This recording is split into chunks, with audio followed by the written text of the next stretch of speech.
নির্মল ঘোষ কে গ্রেপ্তার করা হয়েছে। আমি অত্যন্ত খুশি একজন সাধারণ এই রাজ্যের মহিলা হিসেবে, কারণ সেই রাত্রিবেলা আমি ছিলাম অভয়ের পরিবারের সাথে।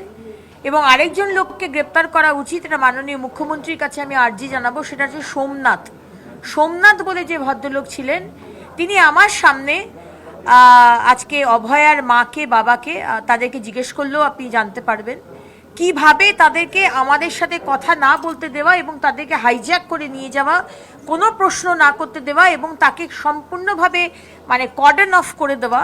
এই পুরো যদি নির্মল ঘোষ যদি এর মধ্যে থাকেন, তাহলে তার অ্যাসিস্ট্যান্ট হচ্ছেন এই সোমনাথ বাবু। নাটের গুরু হচ্ছে এই ভদ্রলোক নির্মল ঘোষের সাথে এই সোমনাথ বাবু। বাংলার মানুষ জবাব দেবে। অনন্ত মহারাজ যদি মনে করে থাকেন যে বাংলার মানুষের তিনি কি বলবো মন পাবেন নেতাজি সুভাষচন্দ্র বসুকে অপমান করে, আমি আলাদা করে আমার আর কিছু বলার নেই। খুব দুঃখজনক, কারণ নেতাজির অপমান বাঙালির অপমান, আমরা সেটা বরদাস্ত করব না। আর আমরা এটা নিয়ে কোনো রাজনীতিও করতে দেবো না। We are very clear about it.